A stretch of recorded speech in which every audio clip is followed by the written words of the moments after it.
안녕하세요, 여러분. 가볍게 읽고 천천히 사유하는 시간. 여기는 가벼운 책방입니다. 여러분은 여행을 좋아하시나요?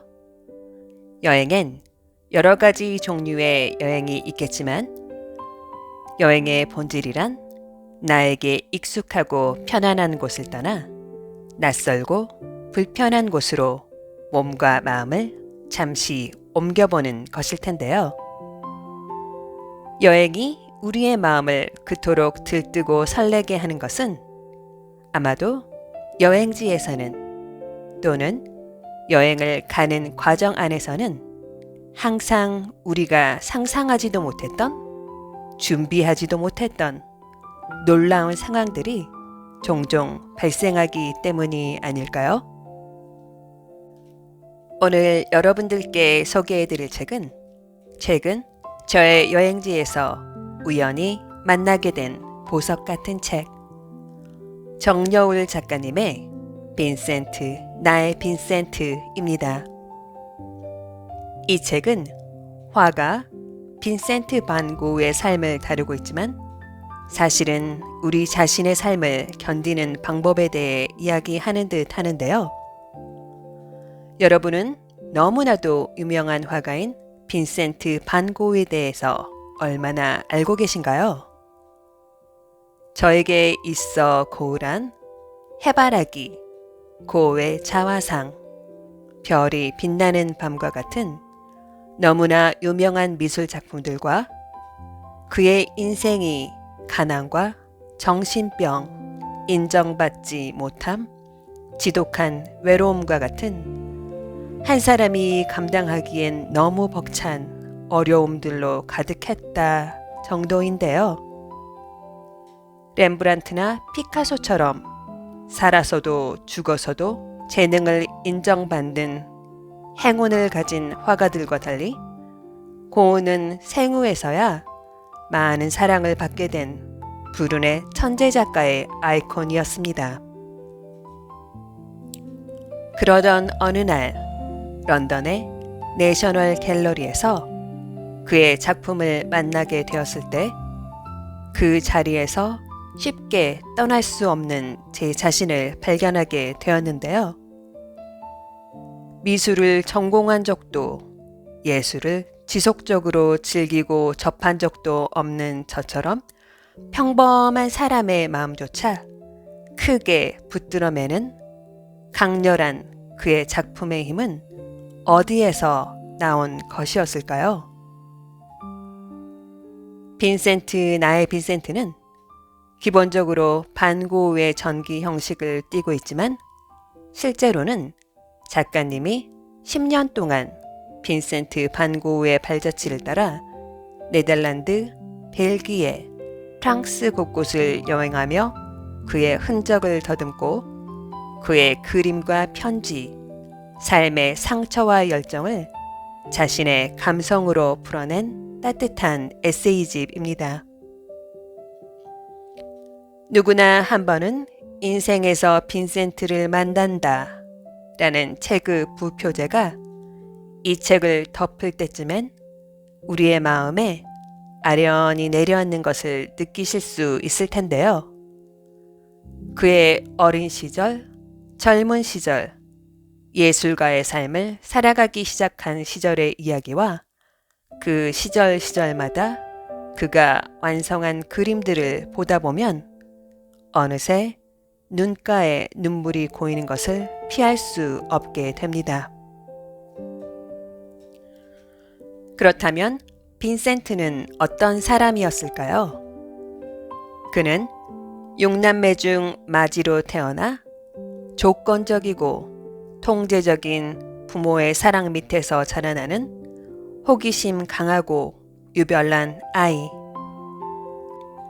13살 때 보딩스쿨로 보내졌으나 혹독한 규율로 가득 찬 환경에 적응하지 못하고 집으로 돌아올 수밖에 없었던 청소년기의 빈센트.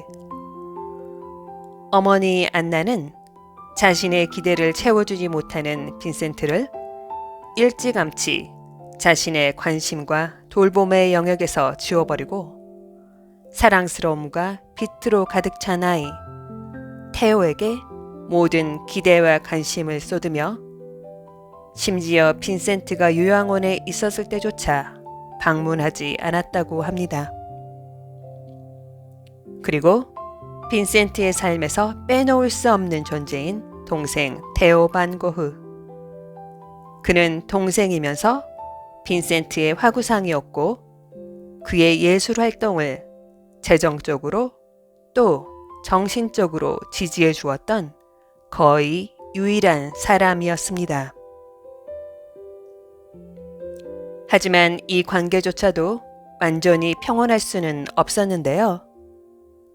사랑은 있었지만 그 사랑이 그의 고독을 완전히 없애주지는 못하기 때문입니다. 결혼해 가정을 꾸리고 자신의 첫 아이의 이름을 빈센트라고 이름 붙이기도 했지만 자신만의 가정이 생긴 테오와 빈센트의 관계가 예전과 같을 수는 없었을 테니까요. 빈센트는 그냥 미친 천재가 아니라 극도로 예민하고 사랑에 목말랐으며 세상을 너무 강렬하게 느끼다 보니 주변 사람들과 계속 부딪혔던 사람이었습니다. 부모님, 동생 테오, 사랑했던 여인들, 함께 했던 화가들, 그 중에서도 애증의 관계를 적나라하게 보여주는 고갱과의 관계는 오랫동안 두고두고 회자되는데요. 사람들과의 관계에서 적절한 사랑의 표현과 안전한 거리를 나누는 데 서툴렀던 그는 항상 맺는 관계마다 상처를 주고받게 됩니다. 하지만 동시에 그 격렬한 애정 표현과 솔직함이 바로 그의 예술을 폭발시킨 원동력으로 작용하기도 하는데요. 이 책에는 빈센트가 예술가의 눈으로 세상을 바라보기 시작한 순간이 그의 작품을 통해 아름답게 그려집니다. 아버지의 종교적 시선, 사회의 도덕적 시선을 벗어나 노동하는 사람들의 손, 농부의 거친 손, 먹는 빵과 같은 일상의 숭고함, 모델을 구할 수 없어 어려움을 겪는 빈센트를 위해 기꺼이 모델이 되어준 우편 배달부 롤랭씨 가족과 프랑스 아르에서 모델을 구하기 위해 그가 자주 갔었던 카페의 풍경들, 격정의 절망 속에서 피어나는 붓꽃들과 처음 만나는 조카인 베이비 빈센트를 위해 선물로 그린 꽃이 핀 아몬드 나무에 이르기까지.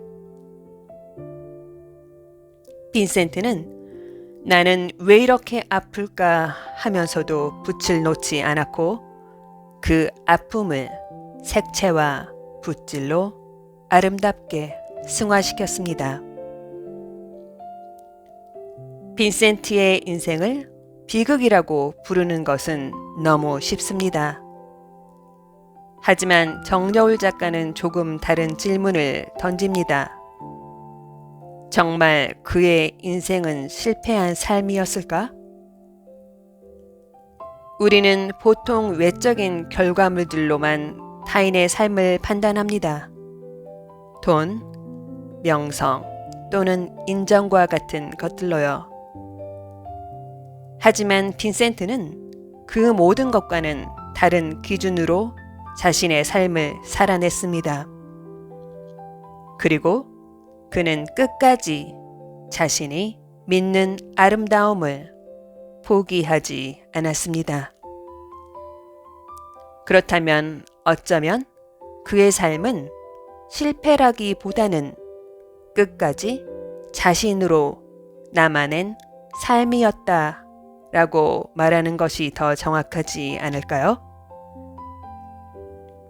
저는 이 책을 읽으면서 저의 삶 또한 다시 돌아보게 되었습니다. 저도 글을 쓰고 영상을 만들면서 이게 과연 무슨 의미가 있지? 남들이 보기엔 정말 쓸데없는 짓처럼 보이지 않을까 하는 고민을 자주 하게 되는데요. 그런데 빈센트를 통해 다시 한번 생각하게 됩니다. 내가 보고 있는 이 세상, 내가 솔직하게 느끼는 감정들과 전하고자 하는 메시지를 있는 그대로 지금 표현하고 있다는 것이 더 중요하지 않을까? 라고 말입니다. 그러니 이제는 특히 인생의 고비고비마다 빈센트가 제 마음을 어루만져 줬다는 작가님의 말씀이 어떤 뜻인지 알 것 같아집니다. 빈센트의 편지 중에 이런 구절이 있습니다. 인간은 왜 별에 다다를 수 없을까? 그는 별처럼 멀고 높은 이상을 향해 끝없이 나아갔지만 결국 땅에 발을 딛고 사는 인간의 고통과 아름다움을 그려냈습니다. 그 모순이 그의 예술을 더 인간적으로 만드는데요. 저는 이 책을 통해 완벽하지 않아도 비록 이것이 상처투성이라도 끝까지 자신으로 사는 삶이 아름답다는 생각을 해보았습니다. 여러분은 어떠신가요? 자신의 인생에서 빈센트를 만나신 적이 있으신가요? 아니면 지금 이 순간 자신만의 빈센트와 같은 열정을 느끼고 계신가요? 오늘은 타인의 슬픔을 바라보는 눈빛이 아름다운 화가인 빈센트 반 고흐의 인생을 따라가 보며 우리 자신의 삶을 견디는 방법에 대해 생각해 보는 책인 빈센트, 나의 빈센트에 대해 이야기해 보았습니다. 오늘의 영상이 여러분의 하루에 나다운 삶에 대한 작은 불씨가 되었기를 바라봅니다. 그럼 가벼운 책방은 더욱 의미 있는 책으로 다시 여러분 곁으로 돌아오겠습니다. 여러분 감사합니다.